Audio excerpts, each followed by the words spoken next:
radio is AD on the radio. Today on the show, we discuss an issue that brings the left and the right together, our government's failure to effectively care for our veterans. Rick Perry proves that politics are not always clear-cut, beer is being made from recycled sewage, and Funkhouser tells us which ride-sharing service comes with free tacos. Ride-sharing tacos? I'm not sharing my tacos with anyone.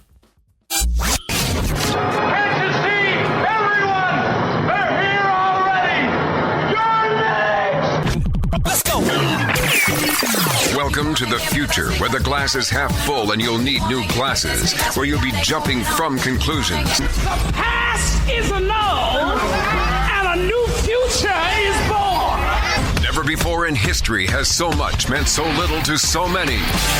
AD on the radio. So, you know, something that has been very, very handy over the years for filmmakers like Quentin Tarantino and Steven Spielberg? Nazis. Yeah.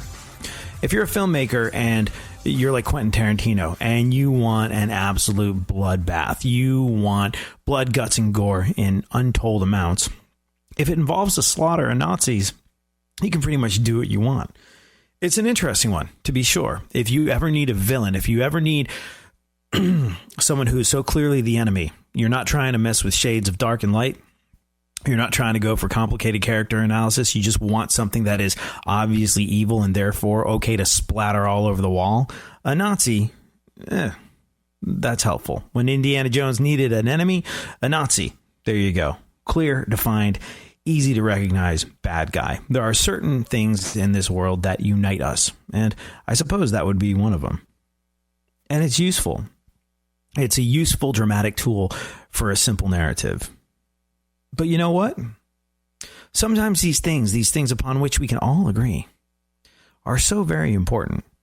Like you'll recall that the guys in Rise Against were on this show a little while ago. Now, if you're not familiar with Rise Against work, or if you missed the show, Rise Against are a bunch of unbelievably talented songwriters who put on an incredible live show. But are they activists first or musicians first? It's a chicken and the egg thing, because they definitely view their music as a tool for getting specific social and political messages out there. And they lean really hard left. They're punk rock, straight edge vegans that want to overthrow the government. And they make no bones about it. And you know what's kind of interesting, though? I've found that a lot of people who are politically completely diametrically opposed to everything that Rise Against stand for are way into them for a couple of reasons. One, they love that Rise Against really mean it when they say it, whatever it is they're saying. They mean every note that they play, every word that they sing means something, and you pick up on that, and it's impossible not to pick up on that. But the other thing that I've noticed is that Rise Against do something very, very interesting. You know, I wanted to ask them about this when they were here, but I didn't get a chance to. But they bailed on a music festival they were playing once in Florida. Why? Because there were Army recruitment folks there. One of the sponsors of this particular festival that they were supposed to be playing was the Army. Be all that you can be. Getting people signed up to go overseas and fight for Uncle Sam. Now, they stuck to their principles and said, if they're involved in this, if they're a sponsor of this, we will not be involved. We will not play. Sorry, that's just the way it is. And what's interesting is when they got a little deeper into it, the outcry went from, oh my gosh, these distinctly unpatriotic American-hating mofos to, actually, we really sort of agree with them on this one. And Rise Against make it very clear they support our troops. They work with veterans on a regular basis. They raise money for veterans. They raise money for our military. The thing that they don't agree with is the way Army recruitment or military recruitment as a whole works. They feel as though soldiers are sold a false bill of goods. And then the other thing that they have a problem with is the way veterans are treated when they come home. 1 out of 3 homeless men is a veteran. That's criminal. The suicide rate among veterans is criminal. And that's one of those very clear and present things that is extraordinarily black and white that we all have no problem agreeing on, whether we're on the left or the right of this argument. We all agree that the way our veterans are treated by our government when they come home from risking their lives for our freedom is wrong, unbelievably wrong. It's a galvanizing force for anybody that stops and takes 5 to 10 seconds to just look at a fact or two. It's a unifying force. It's something that we can all come together and agree on. Left, right, up, down, side to side, wherever you are. It doesn't take much to see that the way our veterans are treated in this country, after being willing to put everything on the line for us, is unconscionable. And we saw a perfect example of that we can all agree on in Waco, just this past week just gone by. And their denial of benefits to, well, it's shocking is what it is. It shouldn't be, but it is.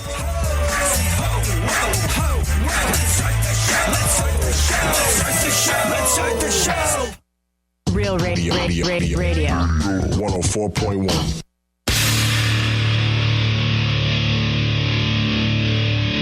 Where the left and right come together for fundamental truths. AD on the radio, on Twitter at ADSXE.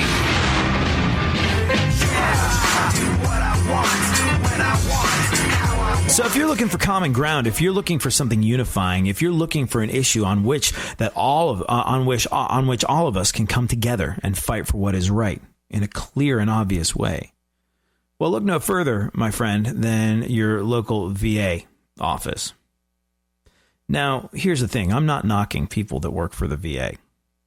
I know veterans that have chosen to be of service in the VA. And they accept that it's not a perfect system, but they accept that it's a way to help people that are going through something very, very real. I know several veterans that work with the VA because they want to change the way things are done within the VA. They want to be able to have a direct line of communication to people that are suffering and struggling. They want to be help. They want to be of help and of service to someone that they share an experience with. But if you're looking for a unifying and galvanizing thing, Veterans Affairs, how our military are treated after they come home from risking everything for our freedom and our safety, well, there you go. Let's come together on this. Let's agree, politics aside, that things like this will not stand. And there's any number of things available to be angry about when it comes to the treatment of our veterans at any given time. But this one hit home. I don't know if you caught it or not, but this past week just gone by, VA Affairs in Waco, turns out they denied benefits to 92% of claims related to Gulf War illness. One of the highest denial rates in the nation. The number from a U.S. Government Accountability Office report found serious and persistent problems with how the VA handles the complicated Gulf War benefits claims. Poorly trained examiners, completely inconsistent methods of handling claims in one region of a country to another. What does this mean? Well, I'll give you for example. In the continental United States, denial rates, this is denial of benefits, range from 47% in Boston to 95% in Roanoke, Virginia. This, by the way, something I read the other morning from mystatesman.com. And here's the deal. For all the other claims not related to the Gulf War illness, the VA denied disability claims at a rate of 43%. Significantly lower than what we're talking about. In Waco, 93%. Roanoke, Virginia, 95%. 700,000 service members who served in the 1990 to 1991 Persian Gulf War have developed these symptoms. What is Gulf War syndrome? Well, chronic fatigue, neurological problems, joint pain. This is after coming back from the war. And this is what we do know about them, or what has been theorized about this particular illness, or these sets of illnesses lumped in as Gulf War syndrome. We think that they're caused by exposure to toxic elements like smoke from burning oil wells, uranium, chemical warfare agents like mustard gas. Now, nationally, the VA has denied 87% of Gulf War illness-related claims in 2015. The most recent data was available. Denial rate has increased over the last 5 years. For all other claims, like I said, the VA denies disability claims at a rate of about 43%. They're not accepting that this is a real thing, in other words. Advocates, veterans fought for years to convince the VA to recognize Gulf War illness and compensate veterans suffering its effects. VA's taken some steps, but it's nowhere near enough. This is 1991. Do the math. That's a long time ago. We all like to think that the 90s was 10 years ago. Yeah, not so much. 20 plus years have gone by. And it's not even being recognized. Really? Up to 93% denial. Got to do better. Michael Figlioli, who's the Deputy Director of Veterans of Foreign Affairs, said, Gulf War illness is, quote, intrinsically difficult to diagnose and treat. There is no one distinctive set of symptoms that allows for a single unmistakable diagnosis. Yeah, well, here's the thing. People that signed up to fight in our military to defend you, me, all of us, deserve better. Demand better. Demand better for these people. Look, as Trump was nearing his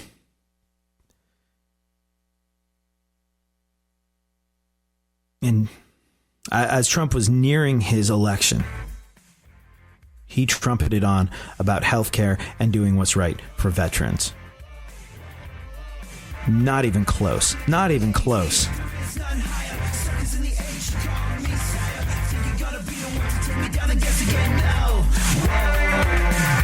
Money making, skills on the mic, give me paid every day, and you're part of the battle, just bow down, better act what you know.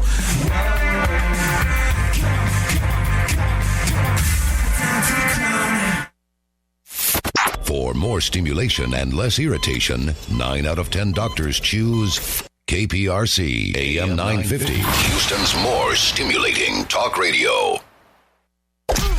Don't get the blues, get all the news. We mean all of you guys out there in Radio Land. All aboard!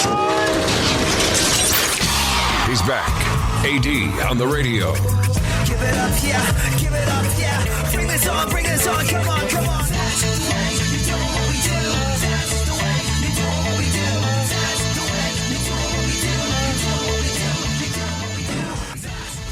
So, people on Reddit, they're sharing their best insult that doesn't include profanity.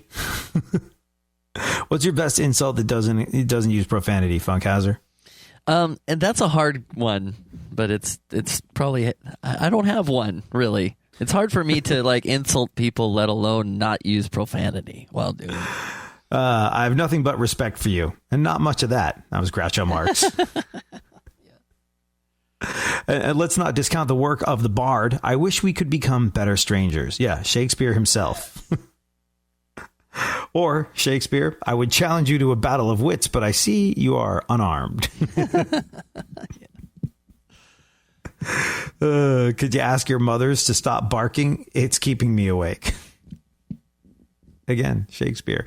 We'll talk about some of the best non-profanity laden insults known as, like, I've got a whole bunch, but they're not profane. They're just obscene. I don't know if I can use them on the radio. I like the one you told me earlier, but you can't. Can't say the one. You know. The best part of you. Yeah, that's it. Blank That's the down one. your blanks blank. Uh-huh. Uh-huh. Blood pressure's going up. Yeah, well, because we tackle big and important issues on this show, we'll discuss the best non-profane insults, according to the folks on Reddit, a little later on in the show, plus the fact that a randy lady fell off a balcony during a threesome. What? Randy lady. A randy lady. Is there any other kind of lady in a threesome? I don't know. Never had a threesome. But in my mind, when I've thought about it, and I've thought about it a lot, they're always randy. Right now, though, let's get into the news, shall we, Funkhouser? Yeah, quickly. Oh, okay. Interestingly enough, the randy lady in my imagination also likes things done in a brisk manner. Christy Brinkley says she's open to finding love with anyone. Yes, menopause, the great romantic equalizer. She's probably randy. You know, I think she said, and we don't know if this is true or not, but Billy Joel said something to her when they were going through their breakup, like, take a look in the mirror, you don't look like you used to, or something like that. It's like, you're Billy freaking Joel. I mean... Savage. Burn. Oh, man.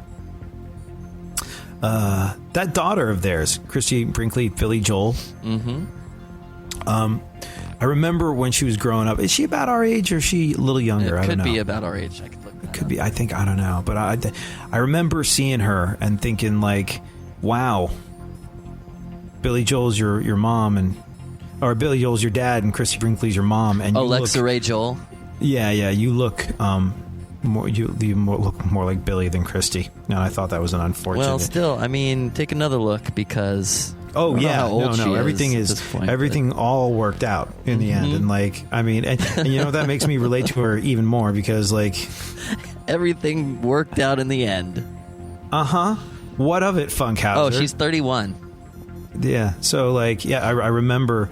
I think I met her once because, like, there was a recording studio where I was working once, and like Christy Brinkley, or Billy Joel was there some of the time. It was he was there for a bunch of different things, and we never kind of got to go into the sessions. It was like, hey, I know you guys are in the middle of making an album right now, but Billy Joel needs to come in and do something. So, yeah, take a number. Billy Joel comes first. He is, in fact, the piano man. And I think we met his daughter at the time, and we're like, son of a bitch, that guy's got strong genetics. Like, his daughter really looks a lot like him. And, yeah, but I too went through a hideously awkward phase before I hit my hideously awkward adulthood. So I relate. Jersey Shore star Pauly D has reportedly broken up with former Danity Kane member Aubrey O'Day. Well, yeah, in a related story, some tool from a show you hate is no longer dating a terrible singer in a band that you've never heard of. Pretty much what I was thinking. Danity Kane, wasn't that like Puffy's reality show, Making the Band, or something like that? Yeah, it was around. Is that what era. Danity Kane came from? Sounds about right. Aubrey O'Day. Look out now. Hold on. 1 second. To Google. Aubrey O'Day. You know what Aubrey O'Day is? Like, I mean, she's... It's the weirdest thing. I think everybody must go to the same plastic surgeon that is involved in the entertainment industry. Like, everyone has the same nose and the same weird lips and the same, like, honestly, they're really all beginning to look the same. Like, there is no biodiversity reflected in the entertainment business these days. It's very... We've jumped the plastic surgery shark. I guess so, yeah. I don't know. I would like to look like that person. Okay. It's really weird. They all look the same. Like, you could line this girl up next to a bunch of different female singer, entertainer, P. Diddy might actor. just have done that, though. Maybe he just like, I want 5 girls that all look exactly the same. But not like natural beauty. I want it to look like they've got a lot of work done. Like all of them. The same. I'd see him doing that. Yeah. Check this out. She's an American-born singer-songwriter, member of the duo Dumb Blonde, reality television personality, and a former member of the girl group Danity Kane. Following discord among Danity Kane with her mentor at the time, P. Diddy, O'Day was fired from the group back in 2008, but reunited with them in 2013 before a second disbandment.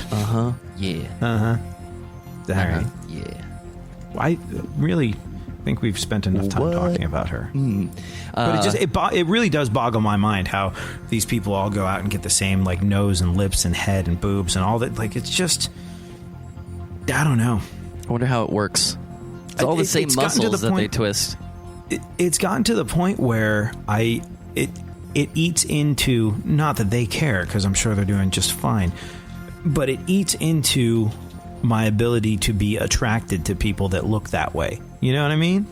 It's just like it's all the same, and it's that's just not the look for you. I'm sure there's people that are all into the whole eyebrow thing. Well, it's no. It's not that I'm against the look. It's just everyone looks that way, and it's just, I don't know. I suppose I like a little bit more individuality. I like people that don't look like everybody else. I mean, just, I don't know. I haven't given any thought to it, really. You know, I'm not being snobby, but I just, you know, because they all look the same, it makes me less interested. It weirded you out. I could tell. But when you Google it, you're like, wait a minute. There's something not right here. Yeah. It's all that, anyways. I don't know. Yeah. You know, one thing that's interesting, though, is like people joke about this, but I honestly feel as though if you are insecure about the way you look, if you're insecure about the way you look, especially if you're a female, if you have some sort of something holding you back, you might not like your nose, your eyebrow, your butt, your whatever it is. Just Google that thing, that physical feature about which you are insecure, and add the word porn to the search engine. There are entire websites dedicated to that which you are most ashamed of, which makes you most insecure. That's the same tactic you use with food, but you use the word best. Very interesting. Well, you know, I mean, the internet does have, like, whenever I want, hey, fruit salad, best fruit salad. Hot dog, best hot dog. Steak, best steak. So if ladies don't like their butt, they can say... Yeah, say you don't like cellulite, and you've got some.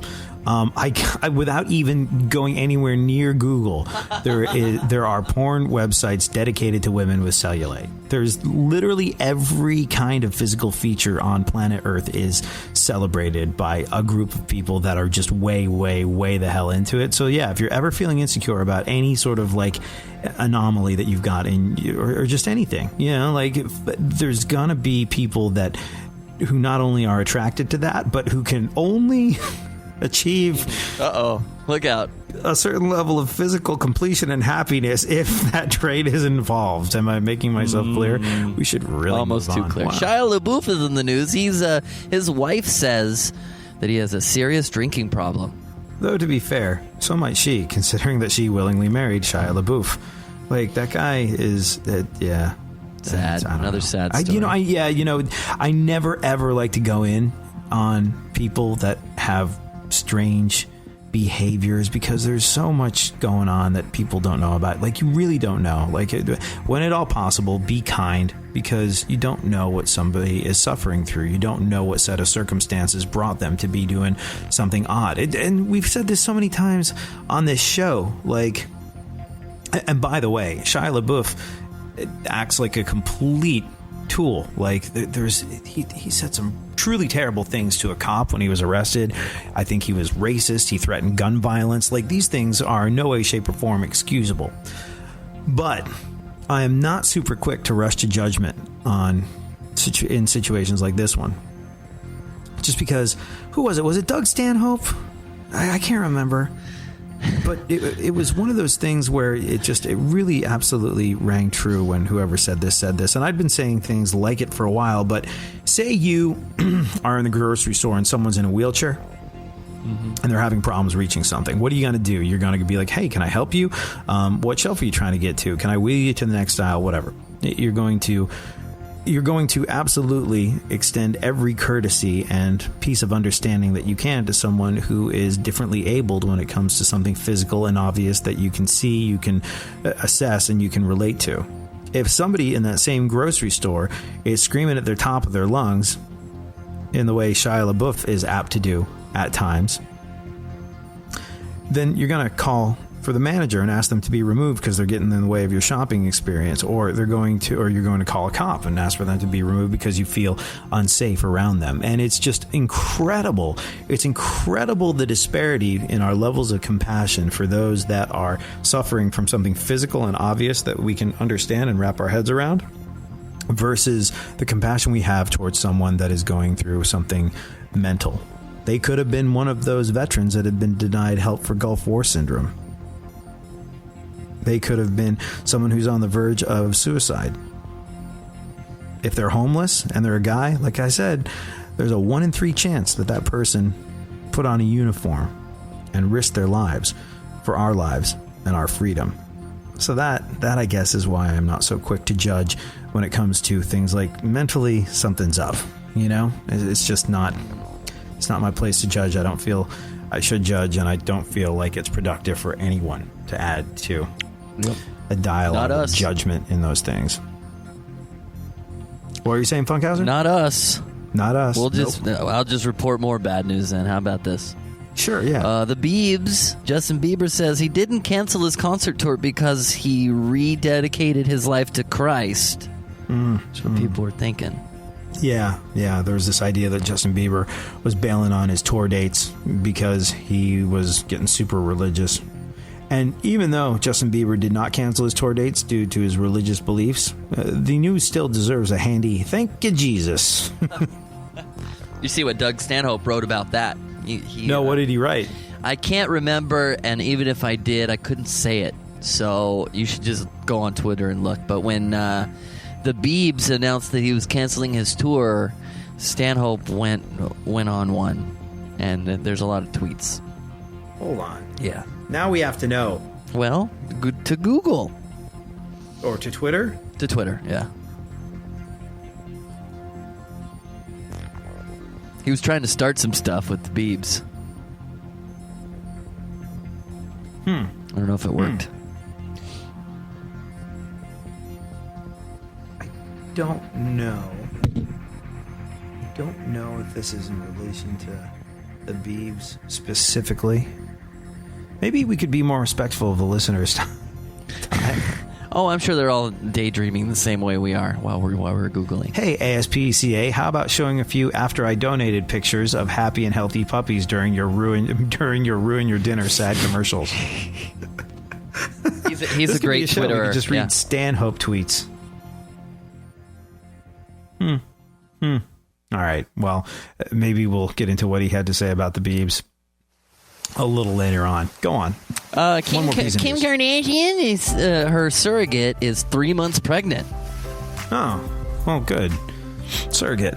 That's excellent news, because not carrying the baby will allow Kim more time to attend to her busy schedule of doing nothing. You just know you're done.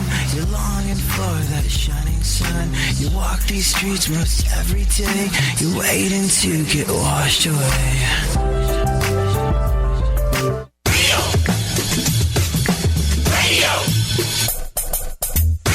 Radio 104.1. Now, more AD on the radio. Back once again, the ill behavior, delivering and giving you my musical savior. Back once again, it's your boy AD, and can't nobody rock a party better than me.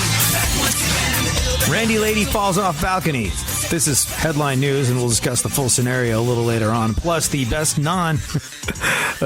non-profane insult that you can come up with. We'll do all that later after we roll through what remains of the news. What is going on in the world, Funkhouser? Well, I mean, let me just ask you, what the heck is going on with healthcare? Because there's a lot. Yeah, repeal and replace, repeal and delay, partial repeal. It's more confusing than the new season of Twin Peaks. Which Trust me, it's confusing. Here's what's going on with healthcare. We don't know. It's become something that is just... Well, look, I mean, it was a gasp of disbelief heard around the world when John McCain voted no on the Obamacare repeal. The latest attempt to repeal Obamacare failed. Surprise no vote from John McCain. You can just hear the stunned reaction when he voted. It's complicated, but it was the latest in a string of repeal votes in the Senate that hadn't passed. This one was for like this stripped down version of the bill that not even Republicans liked. The idea was to pass it, send it to the House, and then do a joint conference bill between the House and the Senate. But some senators, like McCain, were worried that the House wouldn't do their part, and he said earlier in the week that he didn't like the process. So the answer, Funkhouser, is nobody knows. Nobody knows what the hell is going on with healthcare. It's scary and it's disgusting. And it's not a partisan issue. It's not a red or blue issue. It's, as we've said many times on this show, cancer and a broken leg, these things don't care how you voted. They will come for you in an equal measure, regardless of your political loyalties and affiliations. So the thing is, it really is time to just treat it like a real human issue and not like a political jumping off point. And both parties have been absolutely guilty of that. And during this time, people worry. People experience uncertainty. People don't know if they're going to lose their coverage. People don't know what is going on, and it is scary to people with excellent reason. So that is what is and mostly is not going on with healthcare in America. Watch this space. Great. Yeah. Go on. Attorney General Jeff Sessions is cracking down on leaks within the Trump administration. Yeah, at least that's what this classified memo here says. Happened again. I thought he meant leaks like, he's getting Pampers finally. Well, he is, a very old president. Go on. I disavowed my shorts again. I disavowed in my shorts? Somebody called Steve Bannon. People are like I said, wipe. people are giving Donald Trump a hard time for his level of fitness, and it's just like at that age, you're not in a let's become physically fit stage of your life. People saying he could be in better shape. At that age, you're just focusing on the not dying part of fitness as opposed to, the ripped, toned, shredded super athlete with single digit body fat and a noticeable six pack part of fitness. Like, people giving him a rough time for being out of shape. He's old. Go on. Well, President Trump tweeted that the United States will no longer allow transgender people to serve in the military. In other words, he's holding them to the same standards he set for himself during Vietnam. My knee. And look, here's the thing. This is a very long conversation for a different show. There are people on both sides who feel incredibly strongly about this, and we will give it some attention, but this is not an offhanded conversation to have. So watch this space on that one. Go on. Let's see. Energy Secretary Rick Perry was tricked by a prank call earlier in the month by two Russian comedians posing as the Ukrainian Prime Minister. Hello, Mr. Perry. Is your emergency running? Didn't go turn it on. I believe out of habit, Donald Trump Jr. immediately denied he had talked to any Russian comedians. Rick Perry's an interesting one.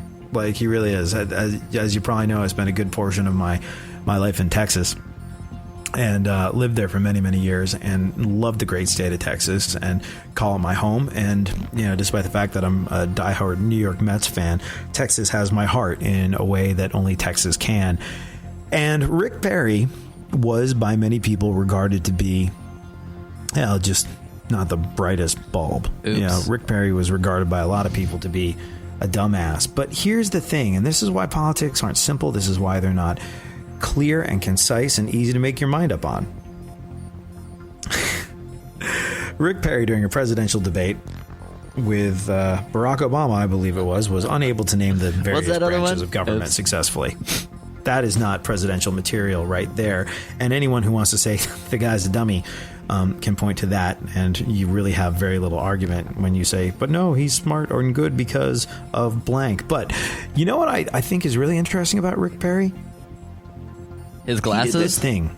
Well, no, I mean, yeah, no, he did this thing where, besides wearing glasses to come across as more intelligent and thoughtful in the last failed stab at becoming president of the United States of America and leader of the free world, Rick Perry did this thing where a lot of people are like, you idiot, you're wasting taxpayer dollars by doing what? He was driving around Los Angeles in a Tesla. Do you remember this? No. And people are like, what the hell is the deal? Is he trying to start some sort of new entertainment career? Why is Rick Perry cruising around Los Angeles in a Tesla? Like, these things. Is he hanging out with Rick Ross? What the hell? Well, so what was interesting is, look, Texas is about oil. It's built on it. It's founded upon it. It's where a great deal of Texas's wealth and income and industry comes from. The energy business. Oil is a big, big deal. And so a lot of people like, look at the oil guy riding around in a Tesla, an electric car. And, well, there's a very, very good reason why he was doing that. And, you know, it makes it hard to hate on the guy when you find out how that went down.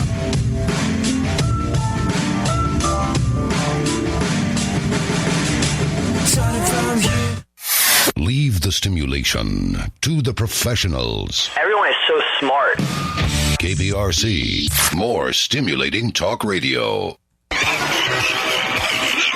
There's something happening here, and you should know what it is.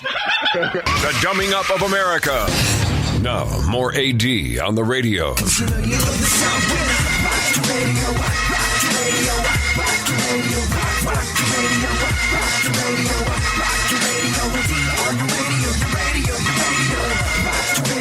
So, these things are not always clear and simple and easy to understand. Rick Perry was famously sort of bounced out of presidential contention when he couldn't name the branches of government. Now then, cut to, not so long ago, Rick Perry, who the world dismissed as a bit of a clothhead because of his inability to do something very basic during a debate at a very high level. Cut to Rick Perry driving around Los Angeles looking cool in a Tesla. Now, he was beholden to the taxpayers of the great state of Texas during this time. And a lot of people went, what the hell are you doing, man? Texas is built on oil. This is why people can eat, and this is why people can pay their mortgages and keep a roof over their heads and feed and clothe their children. Oil. And you are being buddy-buddy with Tesla in Hollywood. Have you completely sold out your principles? Have you forgotten why we voted for you, sir? Was the outcry in Texas. Aha. And this is why, like I said, you see why a guy like him winds up being elected to an office like the one he held. What he was doing was he was out there advocating for business in Texas. He was driving around in a Tesla because he was trying to get the folks over at Tesla's attention and say, hey, you know those batteries that your cars rely to run on? Well, you should come and make them here in the great state of Texas, in Houston. Why? We have way less restrictions on doing business. We are way less regulated. You're going to be able to make them cheaper and more efficiently. And just the cost of building a factory is going to be way less. The real estate on which you put that factory is going to be way less. You, my friend, should bring the Tesla battery making process to the great state of Texas. And I'm driving from the radio station where I work, 94.5 The Buzz, Houston's Rock and Alternative, up to Cynthia Wood's Mitchell Pavilion in the Woodlands in Texas, home of the Arcade Fire, also home of the place where we hold our yearly festivals, Buzz Fest and the Bud Light Weenie Roast and all the above. And what do I see on the side of 45 North? I see a Tesla factory, place dedicated to cranking out Tesla batteries. And that's what the guy was doing. And you know what? More power to him, because do you remember MP3s? Do you remember Napster? Do you remember Lars Ulrich from Metallica trying to shut Napster down? Absolutely every last person involved in the music industry at that time said, you know what?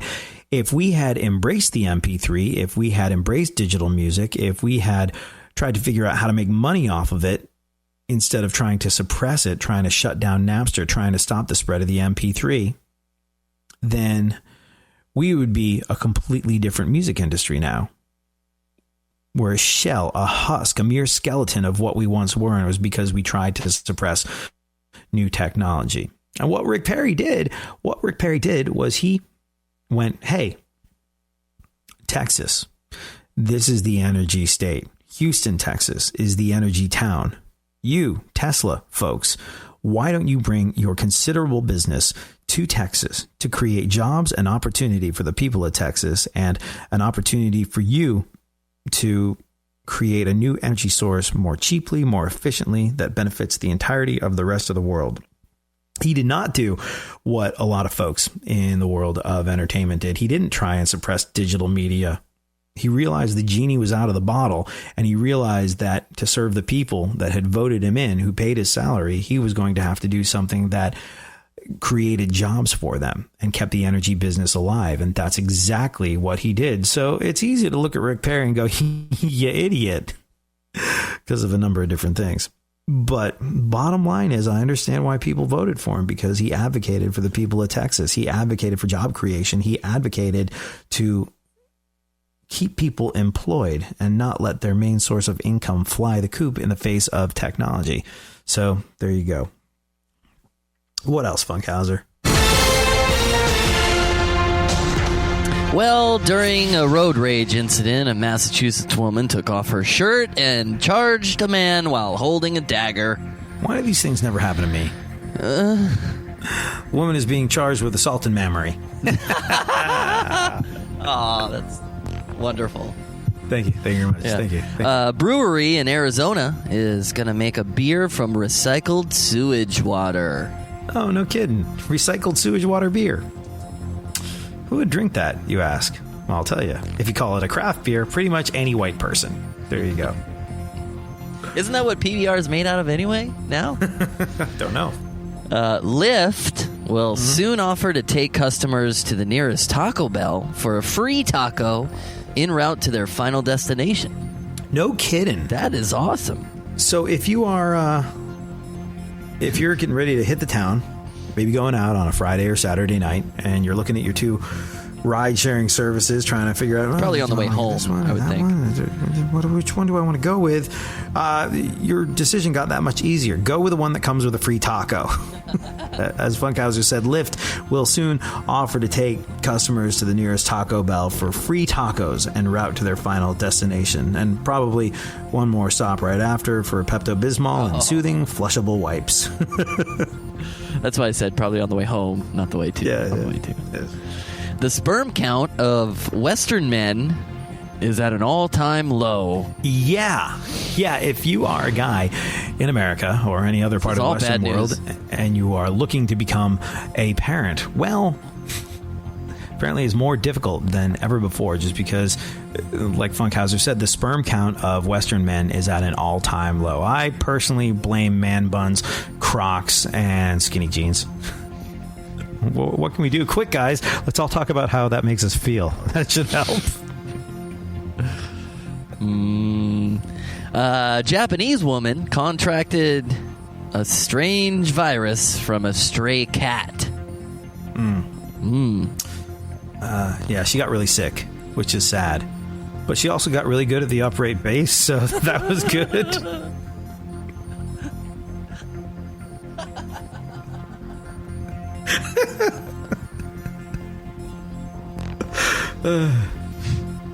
Well, sorry, I'm busy over here congratulating myself for that one.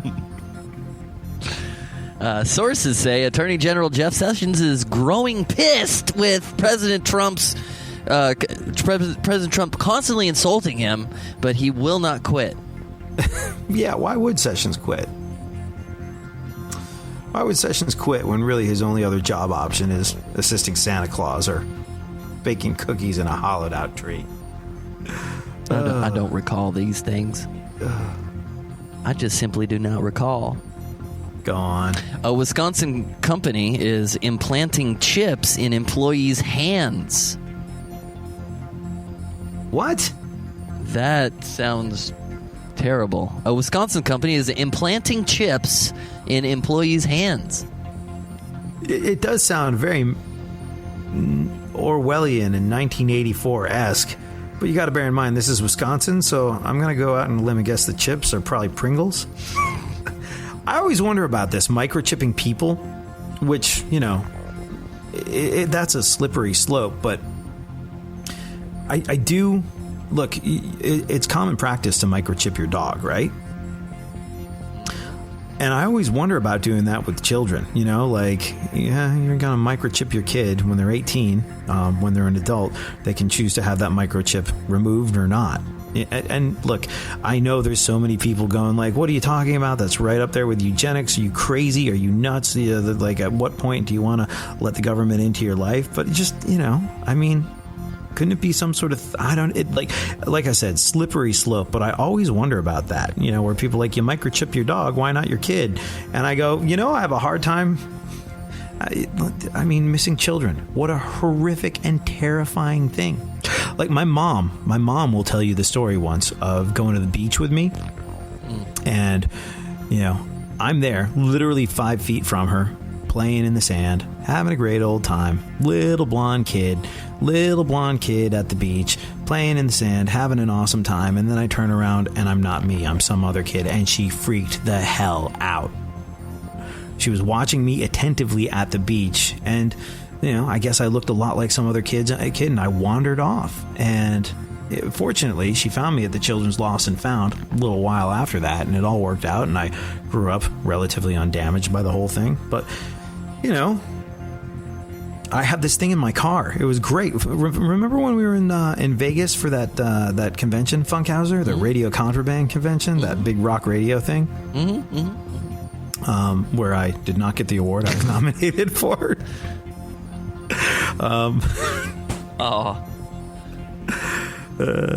Here's the thing. I kind of think it was. I didn't tell him till like the day before that I was coming. Yeah. I think you agreeing to show up vastly increases your chances of winning. You didn't fly there from like Minnesota.